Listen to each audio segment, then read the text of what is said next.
Cuando gusta, coordinador. Muchas gracias, muy buenos días a todas y a todos.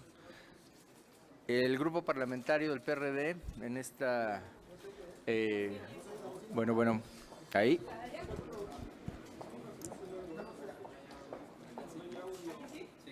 Nos pasamos para acá, por favor. 1, 2, 3. Ahí está.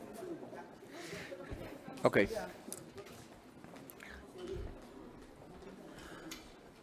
El grupo parlamentario del PRD en esta sesión estará presentando iniciativas, puntos de acuerdo, excitativas también. Voy a referirme a algunas de ellas y mi compañera, la diputada Verónica Juárez, hará lo propio. Quiero referirme a la iniciativa que está presentando el grupo parlamentario del PRD en materia de jefas de familia sujetas a prisión preventiva. De lo que se trata en esta iniciativa, lo que estamos buscando es que la prisión preventiva no se aplique cuando precisamente la persona que va a ser sujeta a proceso sea una mujer jefa de familia. El planteamiento que tenemos aquí es muy claro, es un trato igual y por eso la reforma que se está planteando al 166 del Código de Procedimientos Penales, porque actualmente este artículo prevé que cuando se trate de una persona mayor de 60 años o bien que tenga una discapacidad, una enfermedad discapacitante, no se le aplique la prisión preventiva. Pero creemos que en un criterio de mayoría de razón, la afectación que puede tener socialmente el hecho de que se determine prisión preventiva a una mujer jefa de familia es de mayor daño. Es decir, se debe de preferir cualquier otra medida cautelar y no la prisión preventiva. Va exactamente dirigido a las mujeres y con esta calidad, mujeres jefas de familia. Por lo que se refiere al punto de acuerdo que yo les voy a comentar, es el relativo al sargazo de nueva cuenta. ¿Por qué? Atendiendo, a que ya hay una declaración del propio secretario de Turismo en donde refirió que para el presidente de la República este asunto del sargazo es de prioridad nacional. Atendiendo a las notas de ayer de varios medios de comunicación que dan cuenta de la afectación tan severa que tiene Tulum en estos momentos, lo que estamos planteando es que se den estímulos fiscales a los empresarios, a los hoteleros. Es muy concreto, es simple y sencillamente que el gobierno federal y el gobierno local puedan coordinar los esfuerzos para dar estímulos fiscales a esta tarea respecto de los hoteleros. Hay estudios en este momento que vamos a comentar al presentar el punto de acuerdo que dan cuenta de la afectación económica. Hay grupos hoteleros que ya están teniendo una afectación que los puede llevar al cierre o retiro de actividades en esta zona de Quintana Roo. El aeropuerto de Cancún está teniendo ya una afectación económica también por este tema del sargazo. Entonces, es por ello que lo estamos planteando hoy así. Y además, en el proyecto de decreto de la modificación al artículo 167, este es el caso de la excitativa. ¿Qué les quiero platicar a ustedes? Actualmente, la reforma al artículo 19 constitucional no está surtiendo efectos. Los juzgadores están considerando que la reforma al 19 constitucional no tiene asidero en el Código Nacional de Procedimientos Penales. Por lo tanto, la prisión preventiva va para todos los delitos que se establecieron ahora en este nuevo catálogo del artículo 19 constitucional no está surtiendo efectos. Por eso presentamos en el grupo parlamentario del PRD una iniciativa de reforma al artículo 167 del Código Nacional de Procedimientos Penales misma que hasta la fecha no ha sido dictaminada y es respecto de la cual estamos presentando la excitativa. Y ahora voy a dejar a mi compañera, a Verónica Juárez, para que pueda platicar de las demás iniciativas y puntos de acuerdo que está presentando el grupo parlamentario. Muchas gracias por su presencia. Buenos días a todas y todos. Ya nuestro senador, coordinador del grupo parlamentario en el PRD aquí en el Senado de la República, ha exteriorizado cuáles son algunas de las iniciativas y puntos de acuerdo que presentaremos. También por parte del grupo parlamentario del PRD estaremos presentando dos iniciativas que ya habíamos hecho lo propio, pero que a partir de que la comisión correspondiente, en este caso la de puntos constitucionales, se le acabó el tiempo para dictaminar, tuvimos que retirarlas y estamos insistiendo en que es necesario que podamos legislar sobre matrimonio igualitario como una demanda histórica que se ha tenido desde el PRD, pero sobre todo una demanda necesaria para la comunidad LGBTTI. En ese mismo sentido, estamos presentando la iniciativa que tiene que ver con la interrupción del embarazo. Una iniciativa y que otra iniciativa que, si bien es cierto, se ha hecho una reforma para prohibir el matrimonio infantil y esta se hizo en el Código Civil Federal, nos parece necesario que se plasme en la Constitución Política de los Estados Unidos, por lo que estamos presentando esta iniciativa de prohibición infantil y que sea que pueda causar modificación en la propia, que se vea plasmado y reflejado en la propia Constitución Política de los Estados Unidos mexicanos, una iniciativa que tiene que ver para regular la subcontratación. Esta es en la Ley Federal del Trabajo, es lo que tiene que ver con el outsourcing. Me parece que la reforma anterior que trabajamos en torno a esta ley fue sustancial, pero que debemos de trabajar de manera particular lo que nos faltó en opinión de nuestro grupo parlamentario, y presentamos también otra iniciativa que tiene que ver con identidad de género, para que también se tenga este derecho, se haga el reconocimiento en la propia Constitución, y que tiene que ver con el cambio de identidad, también una lucha que ha impulsado desde siempre el Partido de la Revolución Democrática.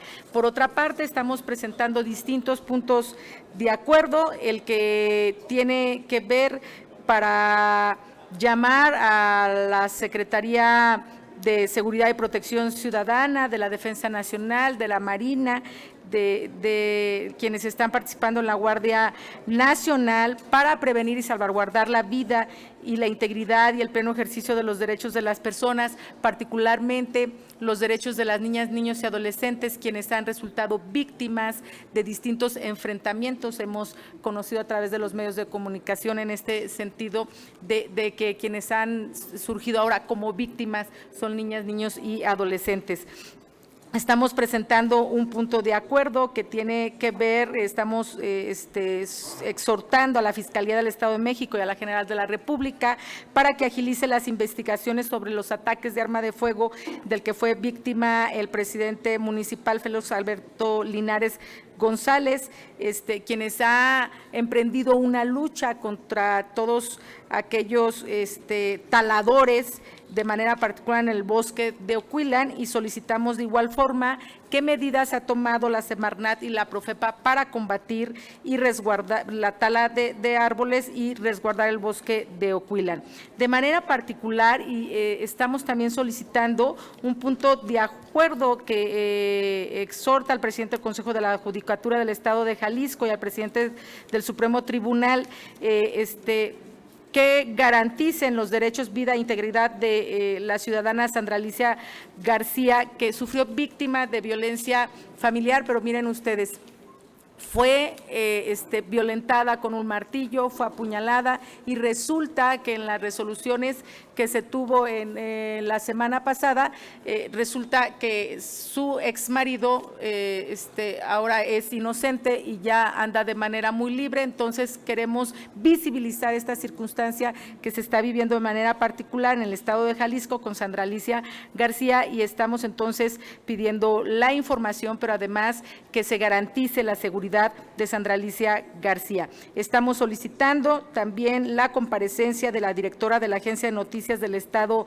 mexicano, Notimex, San Juana Martínez Montemayor, para que nos informe sobre los trabajos que se están realizando en dicha agencia y que también nos informe sobre los despidos y algunas acciones que se están dando aquí, y en lo que se requiere que haya mucha transparencia en este sentido. Y por último, presentamos un punto de acuerdo que tiene que ver para exhortar a la Secretaría de Comunicaciones y Transportes, a la Secretaría de Seguridad y Protección Ciudadana, que hagan cumplir la norma oficial en materia de doble remolque, de los tráilers de doble remolque, e informen a la Comisión Permanente de las medidas adoptadas para disminuir la siniestralidad por la operación de dobles remolques que se han presentado en las carreteras federales. Esto es en términos generales en lo que estamos presentando. Subiremos de manera particular en tribuna una iniciativa y el punto de acuerdo con el senador Mancera, si el tiempo nos da, y por supuesto que estaremos atentos a la discusión que se dé en torno al debate de lo que ocurre en la agenda nacional. En complemento a lo que está señalando mi compañera, les quiero mostrar, aquí está ya el documento que presentamos a la Secretaría de Seguridad y Protección Ciudadana por el atentado que sufrió el alcalde de Ocotlán en el Estado de México. Entonces está enterado el secretario y está enterada también el área correspondiente en la Secretaría de Gobernación para que se tomen las medidas necesarias y evitar que vaya a haber un tema mayor, un tema mayúsculo sobre el particular. Sí, si nos permiten, coordinadora, coordinador, tenemos algunas preguntas. Les pregunta Víctor Mayén, de Capital México.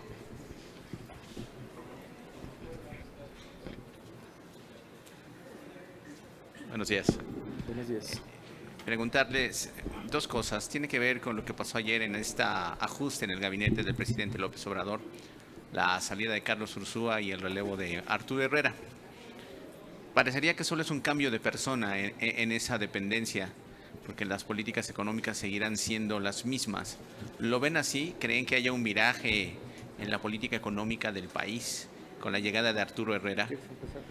Y la segunda tiene que ver con esto que está pasando con la Procuración de Justicia y esta detención del abogado Juan Collado con vínculos estrechos al expresidente Peña Nieto, al expresidente Salinas, al líder petrolero Carlos Romero de Champs.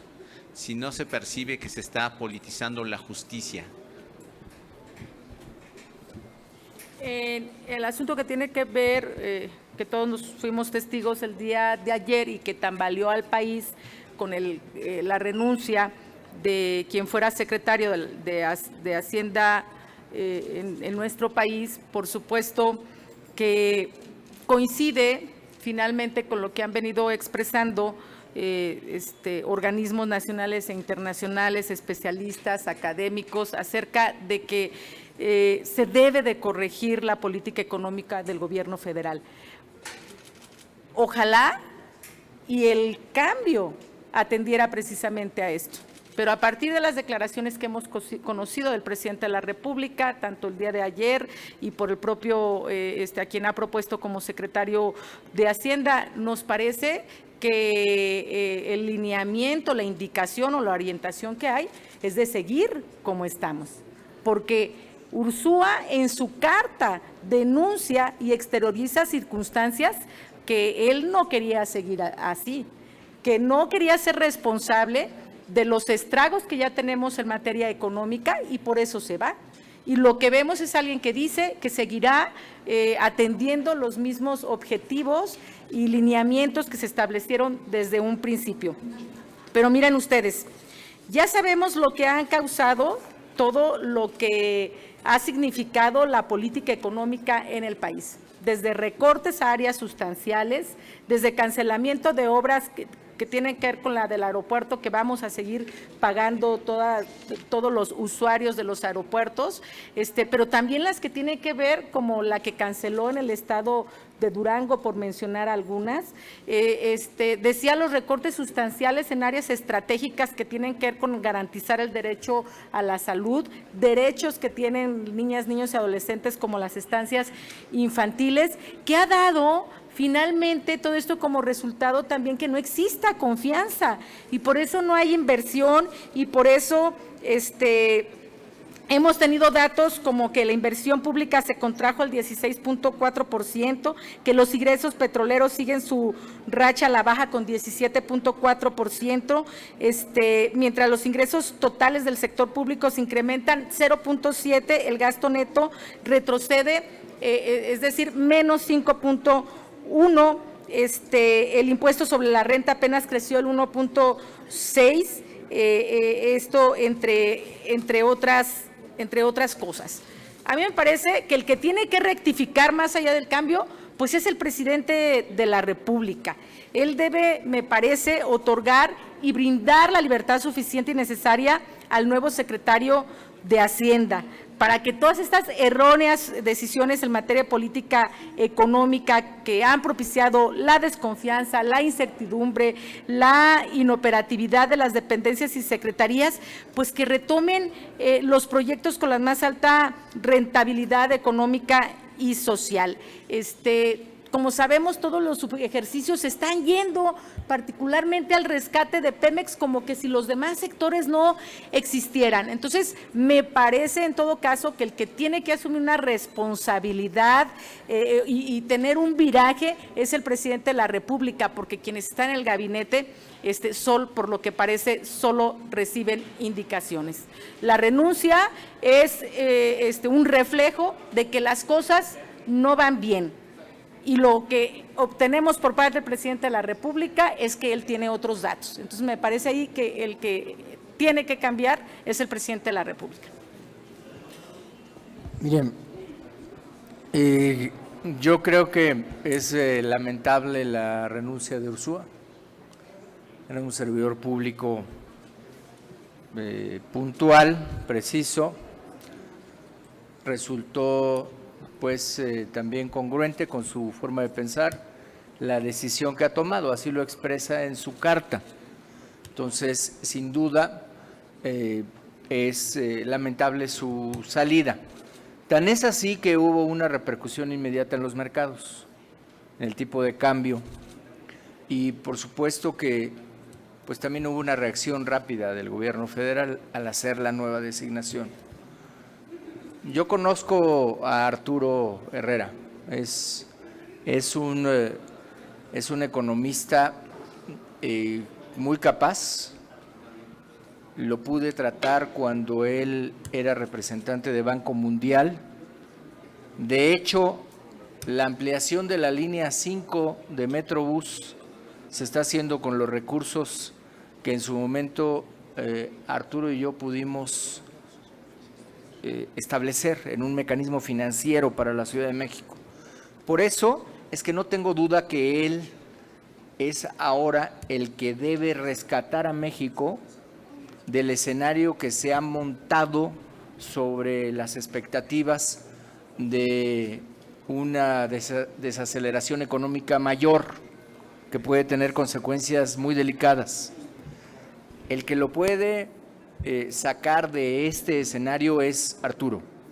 Si le hacen caso, es una persona muy técnica.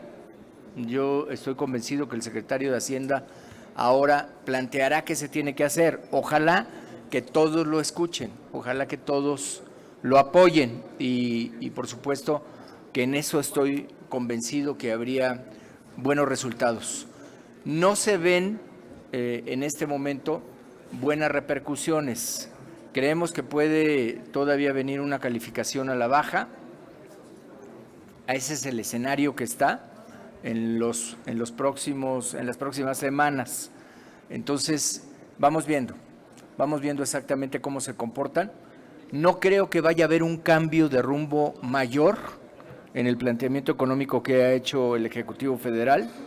Precisamente a eso obedece la salida del secretario de Hacienda, Ursúa. Entonces, yo creo que van a buscar que sigan los mismos planteamientos y Arturo tendrá que señalar, el nuevo secretario de Hacienda, cuáles son los temas que no pueden tocarse, porque si no vamos a tener un descalabro en la economía y sí puede ser un descalabro mayúsculo, puede ser un descalabro mayor. Entonces, habrá que tener ahora cuidado en las decisiones que se van a tomar y nosotros tomar nota de ellas para poder hacer los análisis correspondientes.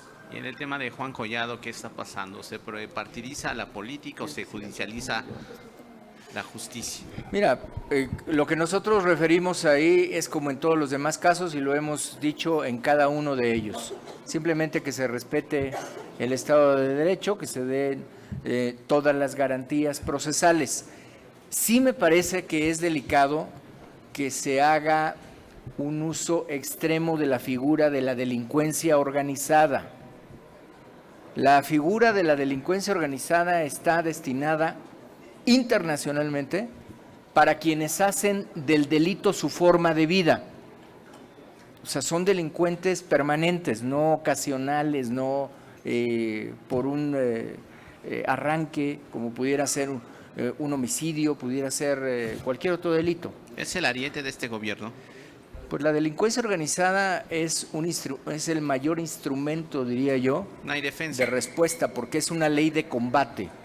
La ley de delincuencia organizada es lo que se conoce como derecho penal del enemigo y es una ley de combate al enemigo. Internacionalmente estas leyes, como la mexicana de delincuencia organizada, se pensaron para los grupos terroristas, para los grupos de narcotráfico, para los grupos que realizan trata de personas y obviamente también para los grupos de tráfico de armas. Entonces, para que veamos y podamos dimensionar. Entonces, me parece que si nosotros caemos en un uso abusivo de la figura de la delincuencia organizada, eso puede complicar la forma de conducir la política punitiva de México. No hay una persecución.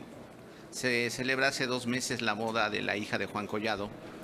Se socializan en redes unas fotografías de la mesa principal donde está Enrique Peña Nieto, Raúl Salinas, propio Carlos Romero de Champs y 2 ministros de la Suprema Corte, el presidente saliente y Eduardo Medina Mora.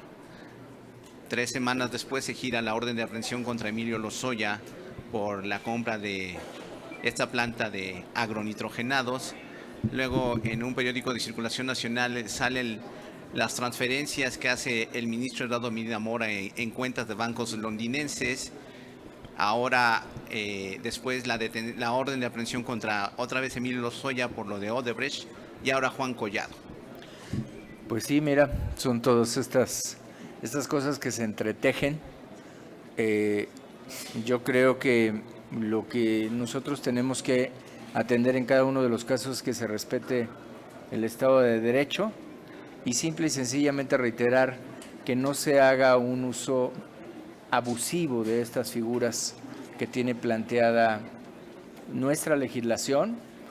Quiero suponer que en este caso pues son investigaciones que ya vienen desde tiempo atrás, es decir, una indagatoria, sobre todo en materia de delincuencia organizada, pues no se puede hacer de un día para otro. Me preocupa pues lo demás. Yo les puedo decir que es bien difícil que vaya a sostenerse una acusación de delincuencia organizada en los términos que se está planteando, pero por lo pronto pues tiene sus consecuencias. Por eso creo que se debiera evitar el uso abusivo de la figura de la delincuencia organizada. Tenemos 2 preguntas más. Les pregunta ahora Elizabeth Rodríguez de Notimex. ¿Qué tal? Muy buenos días. Sí, yo quisiera seguir un poco con el tema de Juan Collado, en el sentido de que en la mañana se dieron a conocer nombres, y en algunos nombres de un declarante de la orden, donde sustenta la orden de la aprehensión, mencionan al senador Curi. Yo quiero preguntar si esto afecta al Senado o su opinión como experto en estos temas sobre si no se está también cayendo en situaciones recurrentes de que porque dijo sin ningún sustento realmente claro, se están acusando a las personas, por un lado. Y por otro lado, quisiera preguntar sobre el punto de acuerdo de Notimex, de la agencia que represento. ¿Qué motiva este punto de acuerdo y cuándo lo presentarían? Gracias. Con mucho gusto. En este último punto de lo que tiene que ver con Notimex, pues nos motiva en distintas circunstancias.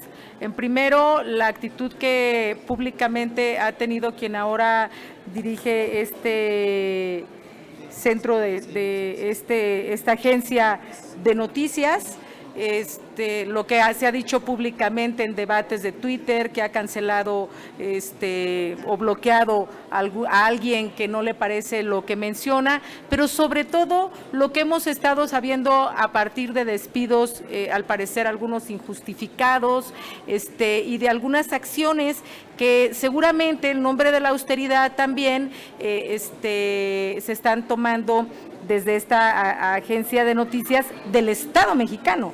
Y es por eso que le estamos llamando, lo que queremos es de que se le llame a comparecer y de que nos diga cuáles son las reestructuraciones que se está haciendo y cuál es el compromiso que desde ahí se estará impulsando por la relevancia que tiene esta agenda. Y me parece que entre más transparencia exista, pues más dudas se pueden disipar de quienes lo escuchan, pero sobre todo también generar certezas a quienes laboran esto por otra parte. Y en el tema que tiene que ver con que si hay persecución, que si es una cacería de brujas, nosotros lo que decimos, ojalá y no, es más, no lo queremos. Es algo que denunciamos siempre del viejo régimen.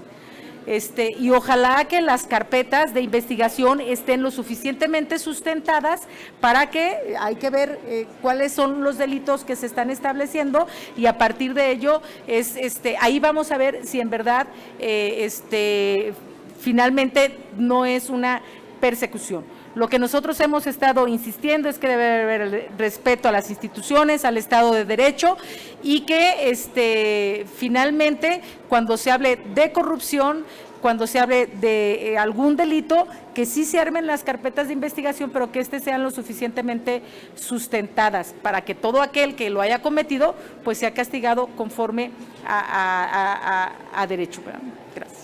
La última pregunta es de Carlos Guzmán, de CMX Noticias. Sí, son dos preguntas. Muy buenos días. La primera, insistir en el caso de Notimex con San Juana Martínez.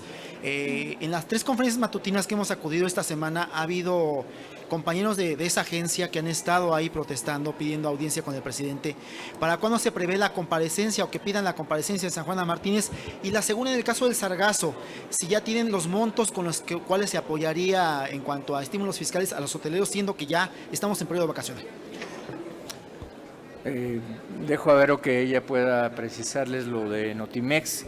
Y en el caso del Sargazo, lo que te diría es, lo que estamos pidiendo es que haya un estímulo fiscal.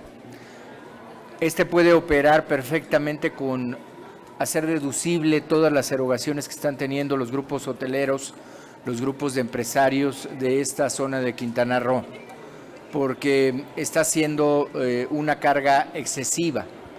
Y si empezamos a tener cierres en esta franja, va a afectarse el turismo severamente. Entonces, creemos que está en toda la posibilidad el gobierno federal de brindar el apoyo, no de darles dinero, porque se decía que había corrupción y que había, simplemente lo que se acredite que se ha gastado, ahí que se les pueda hacer deducible. Eso es lo que estamos planteando nada más. Y en el tema de Notimex, hemos registrado el punto de acuerdo. Hoy se presentará, si hubiera tiempo lo pudiéramos exteriorizar en la tribuna, de lo contrario pasaría a la comisión correspondiente con la idea de que esa comisión pueda aprobar y pueda comparecer.